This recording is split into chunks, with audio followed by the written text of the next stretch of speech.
भारत और बांग्लादेश के बीच में जिस तरह के वर्तमान हालात चल रहे हैं, उन्हें देखकर भारतीयों के मन में एक बड़ा सवाल उठने लगा है। बांग्लादेश के लिए, बांग्लादेश पर हमले के लिए तैयार भी हैं कि नहीं है हम? ऐसे में हम बात ये सवाल क्यों उठा रहे हैं कि हम हमले के लिए तैयार हैं कि नहीं? क्योंकि बांग्लादेश के साथ इन दिनों पाकिस्तान और चीन आ रखे हैं।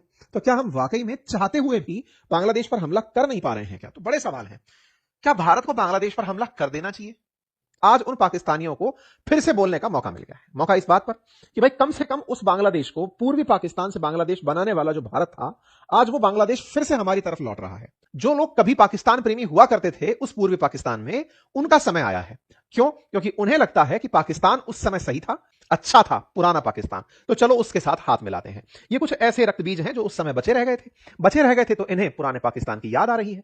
कुल मिलाकर के इनका इनके साथ वापस होना फिलहाल के लिए इनके मंतव्य को सिद्ध करने जैसा है। पाकिस्तान को बड़ा अच्छा लग रहा है कि भारत वालों, देख लो, ये आएंगे पाकिस्तान में ही, यानी कि चाहेंगे पाकिस्तान को ही, और चाहेंगे पाकिस्तान को ही, इसकी पूरी प्रेरणा तस्वीरों में दिखाई देती है। हद तो अब यह हो गई कि जो पाकिस्तानी लोग, जो उस समय के पाकिस्तानी थे, जिन्ना की पार्टी से थे, अब वो बांग्लादेश के समर्थन में नारे लगाने लगे हैं। हाल ही में पाकिस्तान की इनकी जो शरीफ, नवाज शरीफ की जो मुस्लिम लीग पार्टी है, ये शहबाज शरीफ, इनके बड़े भाई नवाज शरीफ, उनकी मुस्लिम लीग एनएमएल, उस मुस्लिम लीग के एक यूथ लीडर का बयान आया है, बांग्लादेश पर अगर कुछ भी हुआ तो हम आप पर हमला कर देंगे। भारत पर हमला करने के लिए पाकिस्तान तैयार हो रहा है। बांग्लादेश पर अगर भारत कुछ सोचता भी है, तो हमने तो सवाल ही इसलिए रखा कि क्या भारत बांग्लादेश पर हमला करने की सोच भी रहा है?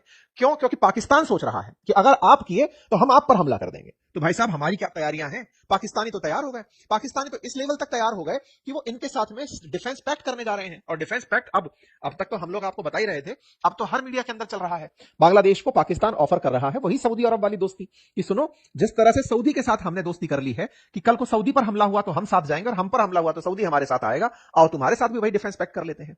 तो ये जो बने हुए एडवाइजर हैं बांग्लादेश में, पिछले 1.5 साल से जो सत्ता का सुख भोग रहे हैं, ये बांग्लादेश को अगर ऐसा कोई पैक्ट भी दे गए तो हमारे सामने पाकिस्तान अब 2 फ्रंट पर होगा। पूर्वी पाकिस्तान भी वापस से खुल चुका होगा। मतलब यह है कि भारत ने विदेश नीति के अंदर इतना बुरा समय देखा कि अब तक हम 2 फ्रंट पर युद्ध के लिए खड़े होते थे, पाकिस्तान के साथ और चाइना के साथ। अब हमारे सामने तीसरा फ्रंट भी खड़ा होगा। बांग्लादेश जैसा देश भी, जो कभी हमारे ही द्वारा पैदा किया हुआ देश था, वो देश आज हमारे खिलाफ वॉर करने के लिए खड़ा होगा। ये तो बड़ा फेलियर है, ब्लंडर है। आज भारत बांग्लादेश के लिए इतना भी महत्वपूर्ण नहीं है क्या कि उसे ना तीस्ता जल की जरूरत है, ना भारत जो बांग्लादेश के साथ अंतरराष्ट्रीय स्तर पर सबसे बड़ी सीमा साझा करता है। भारत की लगभग 4096 किलोमीटर की सीमा है बांग्लादेश के साथ। भारत जो अंतरराष्ट्रीय सीमा देशों से साझा करता है, पाकिस्तान, चाइना जैसे देशों से, नेपाल, भूटान जैसे देशों से, उनमें सबसे बड़ी सीमा बांग्लादेश के साथ साझा करता है। विचारणीय बात है कि उस बांग्लादेश को भारत से इतनी बड़ी सीमा साझा करते हुए भी भारत से कोई भय नहीं है। उसे यह भी नहीं लगता कि भारत उसकी कोई सेवा रोक देगा, उसकी कोई सुविधा रोक देगा तो क्या ही फर्क पड़ जाएगा। यह हमारे लिए बड़ा विचारणीय तथ्य है कि हमने इतने सालों में अल्टीमेटली किया क्या। एक छोटू सा देश जिसके पास ना न्यूक्लियर वेपन है, ना हमारे सामने कोई सैन्य असलाह है, ना आर्थिक स्थिति है, बजट भी हमसे कई गुना कम है, उसके बावजूद भी उसके हौसले इतने बुलंद हैं। ये हमारे बड़े फेलियर्स में कंसीडर होना चाहिए। फिर भी सवाल ये कि जब ये भी मुंह खोलेंगे और हम इनके भी मुंह बंद नहीं करा पाएंगे, तो फिर हमारे सामने तो बहुत सी चुनौतियां खड़ी हैं। कल को मालदीव खड़ा हो जाएगा, श्रीलंका खड़ा हो जाएगा, नेपाल खड़ा हो जाएगा, कहेगा कि भारत तो सबके सामने चुप हो जाता है। ये बात भारत के लिए विचारणीय है। और तो और, क्या हम तैयार भी हैं? तैयार होने की बात इसलिए क्योंकि अब तो हमें भी इंटरनल सूत्रों से यह पता होगा कि इनसे जंग शुरू होते ही पाकिस्तान फायर ओपन करेगा और चाइना पीछे से मजे लेगा। साथियों, बांग्लादेश में जिस तरह की उठापटक चल रही है, कट्टरपंथ जिस तरह का बढ़ता चला जा रहा है, वैसे में ही पाकिस्तान की सत्तारूढ़ पार्टी के यूथ विंग के एक नेता का भारत के खिलाफ बयान आ जाता है। बयान में वो व्यक्ति खुलेआम भारत को मिसाइल हमले की धमकी देता है और यही समझाने का प्रयास कर रहा होता है कि यदि आप बांग्लादेश के खिलाफ कुछ सोचते हैं तो हम मिसाइल लाद देंगे। वीडियो में बढ़िया गीदड़ भभकी देता हुआ दिखता है और कहता है कि ये जो अखंड भारत वाली विचारधारा है ना, भारत को ये छोड़नी होगी। अखंड भारत की कौन सी विचारधारा? जिसमें भारत, पाकिस्तान, बांग्लादेश इन सबको अपना हिस्सा मानता है। तो ऐसी स्थिति में पाकिस्तान को बड़ा आनंद इस बात पर आ रहा है, क्योंकि पाकिस्तान की भारत से तो राइवलरी तगड़ी है। वो चाहते हैं कि बांग्लादेश में भारत के विरोध में पूरी तरह से भारत विरोधी सारे कैंप चालू हो जाएं, बांग्लादेशी लोग नफरत करने लगे भारत से, भारत को एक और मोर्चा साधने में दिक्कत आने लगे। भारत की सेना अब 3 फ्रंट वॉर के लिए तैयार रहे, पहले 2 फ्रंट के लिए, फिर उसके बाद तीसरे फ्रंट के लिए तैयार रहे। और देखने वाली बात है, 47 में हमारे लिए दुश्मन केवल पाकिस्तान था, 62 में हमारे लिए चीन बना, और अब आते आते बांग्लादेश बन गया है। तो भाई साहब, कुल मिलाकर के बांग्लादेश में बढ़िया पाकिस्तान खेती करने लग रहा है। उन सोच के और उन जमात के लोगों को मोटिवेट कर रहा है जो कभी 1971 के अंदर दबे रह गए थे। जो थोड़े भी पाकिस्तान के चाहने वाले लोग कट्टरपंथी थे, वो लोग इस तरह भारत विरोध में बयान दिलवा रहे हैं। हद तो यह है कि पाकिस्तान के जो संस्थापक रहे मोहम्मद अली जिन्ना, जिन्होंने भारत का विभाजन करवाया, उनकी बर्थडे मनाई जा रही है।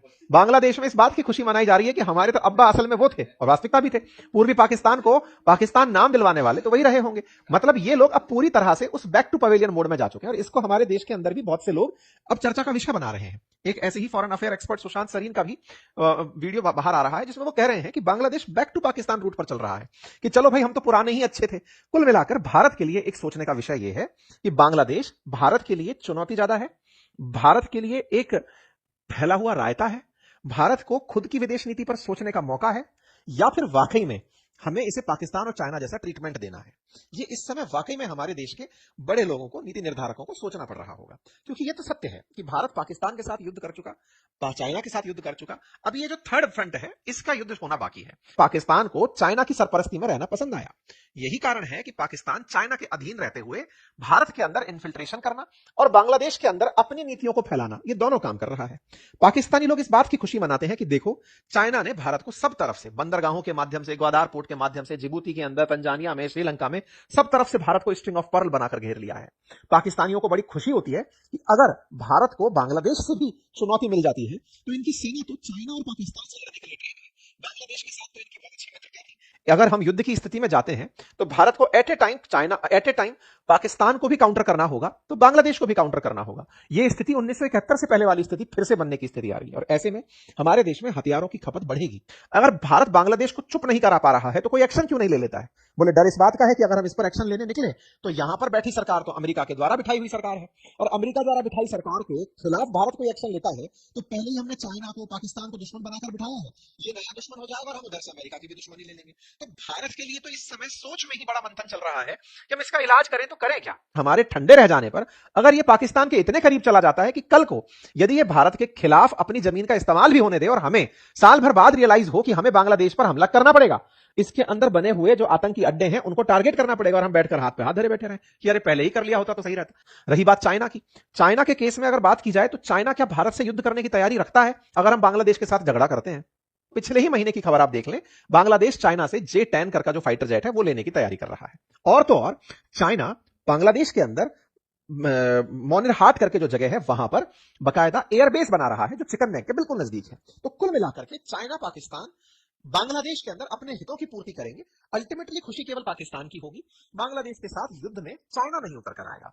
और दूसरा जो सवाल है जिसे जनरली हम लोग इग्नोर कर जाते हैं, और वो ये कि भारत के खिलाफ पाकिस्तान को केवल एक ही बॉर्डर पर सेना तैनात करनी होती है, लेकिन भारत को जब युद्ध करना होगा तो उसे तीन फोर्सेस को, भारत को चाइना पर भी ध्यान देना होगा, बांग्लादेश पर भी अब ध्यान देना होगा, और पाकिस्तान पर भी ध्यान देना होगा। मतलब भारत तीन फ्रंट पर लड़ेगा। तो भारत की जो कुल सेना है वो तीन फ्रंट के लिए है, ये अपने आप में एक बड़ी चुनौती है। हाँ, और पाकिस्तानियों का फुल फोकस भारत के लिए। तो भारत पाकिस्तान को बढ़िया काउंटर कर रहा है, लेकिन जो बांग्लादेश में खेला किया है ना उसने, या फिर ये समझिए कि बांग्लादेश में जो घटना घटी है, क्योंकि उसमें कई पावर्स का एक साथ इंटरेस्ट आ गया, तो भारत कहीं ना कहीं वहां पर समझ नहीं पा रहा है कि खेला करना क्या है। चाइना और पाकिस्तान के बीच में एक बात और है जो भारत की सेना के चीफ भी मानते हैं, और वो ये कि भारत को इन दोनों जगह पर युद्ध करते समय एक चीज ध्यान रखनी है। एक न्यूक्लियर वेपन कंट्री है और एक न्यूक्लियर आर्म्ड कंट्री है। वेपन कंट्री और आर्म्ड कंट्री में क्या अंतर है? वेपन कंट्रीज वो हैं जो 1967 से पहले, जिनके पास परमानेंट 5 मेंबर्स यूएन के अंदर जो थे, यूनाइटेड नेशंस के अंदर, जिनके पास न्यूक्लियर वेपन थे, वो देश, उनमें से चाइना हमारा पड़ोसी है, उससे भी संघर्ष है। और न्यूक्लियर आर्म्ड जिन्होंने एनपीटी पर साइन नहीं किए, जैसे भारत है, इजराइल है, पाकिस्तान है, उनमें से जो देश न्यूक्लियर वेपन रखते हैं उनके साथ। तो भारत को चाइना और पाकिस्तान के साथ एक न्यूक्लियर पावर और एक न्यूक्लियर आर्म्ड दोनों स्टेट्स के साथ झगड़े रखने हैं, यानी कि युद्ध की स्थिति में।